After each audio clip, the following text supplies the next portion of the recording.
नमस्कार किसान भाइयों, कैसे हैं आप लोग। उम्मीद करता हूं बहुत ही बढ़िया होंगे। किसान भाइयों, आज के इस वीडियो में हम एक बहुत ही महत्वपूर्ण चर्चा करेंगे मक्का की फसल के बारे में। काफ़ी किसान भाइयों ने कमेंट्स भी किए हैं, व्हाट्सएप पर मैसेज भी किए हैं कि जब मक्का की फसल में भुंटा आने की अवस्था होती है और भुंटा मक्का की फसल में आता है और जिस समय दानों का भराव होता है, तो उस समय क्या होता है कि जो मक्का की फसल होती है उसके अंदर जो भुट्टे होते हैं बहुत ज़्यादा खाली रह जाते हैं। कभी कभी आधे भुट्टे में दाने आ जाते हैं, कभी कभी पूरा भुट्टा खाली रह जाता है, और कभी ऐसा होता है कि जो भुट्टे का ऊपरी भाग है उसके अंदर दाने नहीं पड़ते हैं, जिससे हमें काफ़ी नुकसान भी होता है, परेशानी भी होती है। क्योंकि हम मक्का की फसल को लगा रहे हैं, खाद भी लगा रहे हैं, पानी भी लगा रहे हैं और हमने उसमें बहुत ज़्यादा मेहनत की है, परंतु जब उसका फल हमें मिलता है तो क्या होता है कि मक्का की जो फसल है उसके अंदर जो भुट्टा है वो खाली रह जाता है, अर्थात उसमें दाने भरपूर नहीं बन पाते हैं। तो ऐसी कंडीशन में हमें क्या सावधानी रखनी चाहिए, कौन सी खाद लगानी चाहिए जिससे हमारी मक्का की फसल में जो भुट्टे हैं उनमें दाना भरपूर मात्रा में भरे, भुट्टा वजनदार और लंबा रहे। तो आज के इस वीडियो में आपको पूरी जानकारी दी जाएगी कि आपको इस अवस्था में क्या करना चाहिए और किस वजह से आपका जो भुट्टा खाली रह जाता है। तो आप वीडियो को पूरा देखें, अंत तक देखें, ताकि आपको सही जानकारी प्राप्त हो सके। और जो किसान भाई चैनल पर पहली बार आएँ उनसे रिक्वेस्ट है कि चैनल को सब्सक्राइब कर लें और पास वाली घंटी को भी दबा दें, ताकि हमारे आने वाले ऐसे ही नए वीडियो आपको सबसे पहले प्राप्त होते रहें। तो किसान भाइयों, सबसे पहले हम बात कर लेते हैं भुट्टा खाली रहने के क्या कारण हैं और उसके उपाय क्या हैं। पहले हम कारण जान लेते हैं। तो इसमें किसान भाइयों लगभग 2 से 3 कारण हमारी फसल है उसे प्रभावित करते हैं।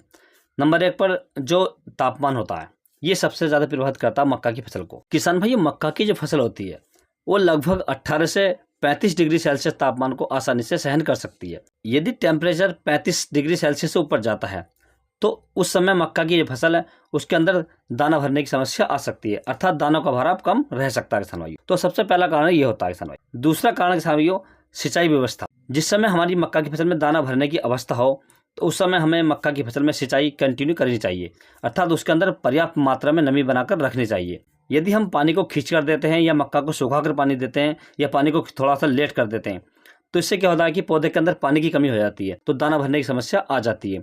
तो इसलिए आप विशेष ध्यान रखें, जिस समय आपकी मक्का की फसल में दाना भरने की अवस्था हो उस समय आप अपनी फसल में कंटिन्यू पानी लगाएं, अर्थात नियमित रूप से पानी लगाते रहें, जिससे आपके खेत में पर्याप्त नमी बनी रहे। किसान भाई तीसरे कारण की बात करें तो तीसरा जो मुख्य कारण है गलत वैरायटी का चयन करना, अर्थात बीज का समय पर न लगाना।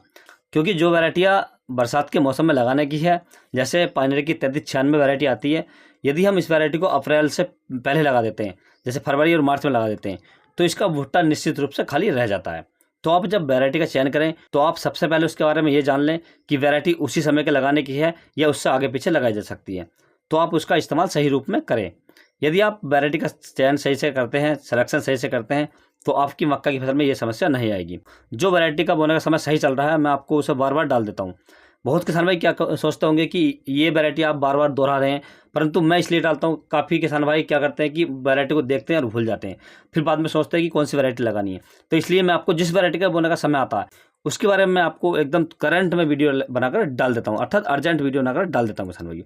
तो आप चैनल पर देख सकते हैं कि कौन सी वैरायटी किस समय हमें लगानी चाहिए। किसान भाई चौथे कारण की यदि हम बात करें तो चौथा जो मुख्य कारण है समय पर खाद का प्रयोग ना करना, अर्थात जिस समय हमारी मक्का की फसल में भुट्टा आने की अवस्था हो उस समय हमें ऐसी खाद का प्रयोग करना चाहिए जो हमारी मक्का की फसल को गर्मी से राहत दिला सके, अर्थात जो टेम्परेचर है उसे मेंटेन कर सके और भुट्टे को तेजी से बना सके, दानों का भराव अच्छा से कर सके किसान भाइयों। तो इसके लिए आपको खादों का प्रयोग करना है किसान भाइयों। मैं आपको खाद बता दूं तो जब आपकी मक्का की फसल में भुट्टा आने की अवस्था हो, भुट्टा आना शुरू हो जाए, तो उस समय आपको किसान भाइयों 45 किलोग्राम प्रति एकड़ के हिसाब से यूरिया लेना है आपको। इसके साथ में दूसरा किसान भाई आपको लेना है पोटाश। पोटाश आपको 30 किलोग्राम लेनी है।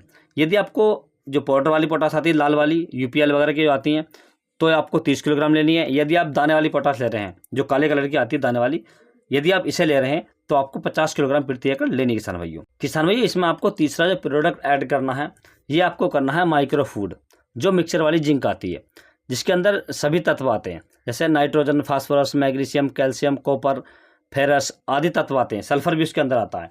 तो आप इसको लगभग 10 किलोग्राम प्रति एकड़ के हिसाब से आप इसे ले सकते हैं किसान भाइयों। अब इन तीनों को लेकर आप अच्छे से मिक्स कर लें और मिक्स करने के बाद आप अपनी फसल में रख दें या डाल दें।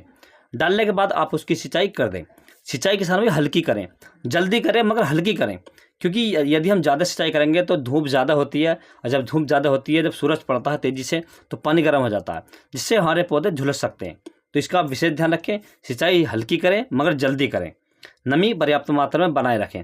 यदि किसान भाई आप इतनी बातों का ध्यान रखते हैं, इस खाद को लगाते हैं, तो आपकी जो मक्का की फसल है उसके अंदर जो भुट्टा, उसमें दाने पूरे भरेंगे, भुट्टा लंबा आएगा और आपकी पैदावार भी बढ़ जाएगी किसान भाई। यदि किसान भाई आपको किसी अन्य फसल के बारे में कोई जानकारी चाहिए तो आप मुझे कमेंट्स कर सकते हैं। यदि मेरे द्वारा दी गई जानकारी आपको अच्छी लगी हो, वीडियो पसंद आया हो, तो वीडियो को लाइक करें, शेयर करें और चैनल को जरूर सब्सक्राइब करें। Thanks for watching my video.